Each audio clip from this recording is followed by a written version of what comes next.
Hi friend, आज हम लोग बात करने वाले हैं ट्राइडेंट लिमिटेड के स्टॉक के बारे में। इस स्टॉक में कल के दिन आपको काफ़ी बड़ी गुड न्यूज़ आता हुआ देखने को मिल रही है, इसीलिए इस स्टॉक में आज के दिन आपको 4.34% का रिटर्न मार्केट ओपन होते ही आता हुआ देखने को मिल चुका है। आज की इस वीडियो में हम लोग बात करने वाले हैं कि क्या आपको इस स्टॉक में अभी भी इन्वेस्ट करना है या इसे अवॉइड करना है। सबसे पहले हम लोग कंपनी के फाइनेंशियल पे नज़र डालने वाले हैं, उसके बाद इसके चार्ट पे चल के समझने वाले हैं कि इस स्टॉक में आपको कहां तक का टारगेट आता हुआ देखने को मिल सकती है। सबसे पहले हम लोग बात करते हैं कि कंपनी का फाइनेंशियल कैसा है। कंपनी का जो मार्केट कैप है वो आपको 13,204 करोड़ रुपीज़ का देखने को मिल रहा है। स्टॉक का जो पी रेशियो है वो आपको 33.4 रुपीज़ का देखने को मिल रही है। ROCE की बात करते हैं तो 9.79% का देखने को मिल रहा है। कंपनी का जो बुक वैल्यू है वो आपको 9.36 रुपीज़ का देखने को मिल रही है। ROE की बात करते हैं तो 7.91% का देखने को मिल रहा है और कंपनी का जो फेस वैल्यू है वो आपको 1 रुपीज़ का देखने को मिल रही है। अगर हम लोग इस कंपनी के क्वार्टरली रिजल्ट्स पे नज़र डालते हैं तो आप देख सकते हो कंपनी का जो सेल्स आपको मार्च 2026 में आपको 1633 करोड़ रुपीज़ का था, वही जून वाले क्वार्टर में आपको ये बढ़ के 1787 करोड़ रुपीज़ का होता हुआ देखने को मिल रही है। वहीं पे कंपनी की अगर हम लोग ऑपरेटिंग प्रॉफिट की बात करते हैं तो मार्च वाले क्वार्टर में आपको ये 227 करोड़ रुपीज़ का था, वही जून वाले क्वार्टर में आपको ये बढ़ के 300 करोड़ रुपीज़ का होता हुआ देखने को मिल रही है। अगर हम लोग कंपनी की OPM परसेंटेज की बात करते हैं, जो ऑपरेटिंग प्रॉफिट मार्जिन है वो मार्च 2026 में आपको ये 14% का था, वही जून वाले क्वार्टर में आपको ये बढ़ के 17% का होता हुआ देखने को मिल रहा है। अगर हम लोग इसके अदर इनकम्स की बात करते हैं तो मार्च वाले क्वार्टर में आपको ये 21 करोड़ रुपीज़ का था, वही जून वाले क्वार्टर में आपको ये डिक्लाइन होकर 17 करोड़ रुपीज़ का होता हुआ देखने को मिल रहा है। कंपनी का कल के दिन आपको Q1 का रिजल्ट आता हुआ देखने को मिली है और कंपनी आपको जून वाले क्वार्टर में आपको कंपनी का सेल्स भी बढ़ता हुआ देखने को मिल रहा है, कंपनी का प्रॉफिट भी बढ़ती हुई देखने को मिल रही है, कंपनी का OPM परसेंटेज भी आपको बढ़ता हुआ देखने को मिल रहा है। मगर जो कंपनी का अदर इनकम्स है उसमें आपको थोड़ी सी आपको गिरावट आती हुई देखने को मिल रही है।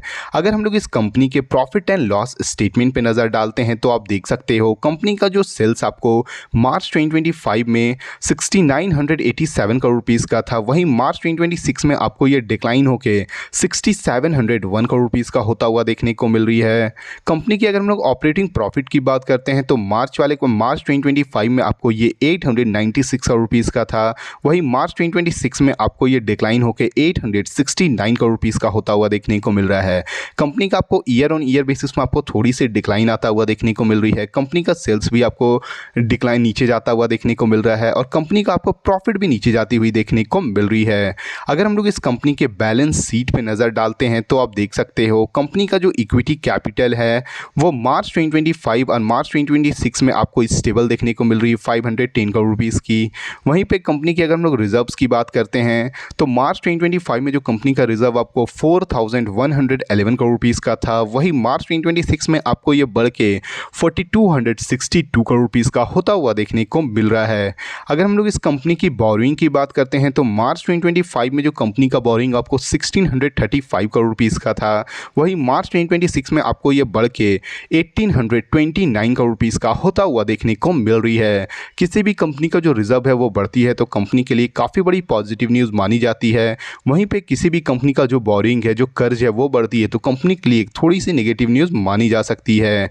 अगर हम लोग इस कंपनी के अगर शेयर होल्डिंग पैटर्न पे नज़र डालते हैं तो आप देख सकते हो कंपनी में जो प्रोमोटर का जो होल्डिंग आपको जून 2026 में आपको ये 73.68% का देखने को मिल रही है।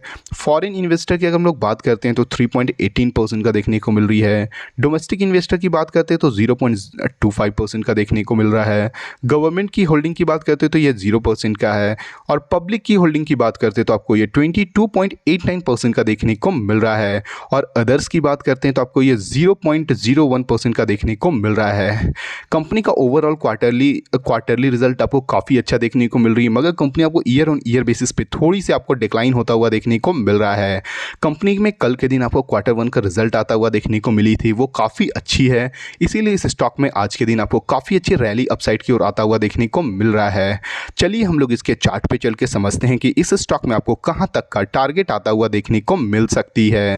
जैसे कि आप देख सकते हैं हम लोग इस स्टॉक के चार्ट के ऊपर आ चुके हैं। ये जो स्टॉक है वो करंटली अभी आपको सबसे अपने इंपॉर्टेंट सपोर्ट्स के पास से भी आपको काफ़ी अच्छी एक रिवर्सल आता हुआ देखने को मिल सकी है। 24 रुपीज़ के इस स्टॉक 24 रुपीज़ के पास से इस स्टॉक में आपको पिछली बार भी यहाँ पे एक काफ़ी अच्छा रिवर्सल आता हुआ देखने को मिली थी, जो स्टॉक आपको 34 रुपीज़ तक जाता हुआ देखने को मिला था।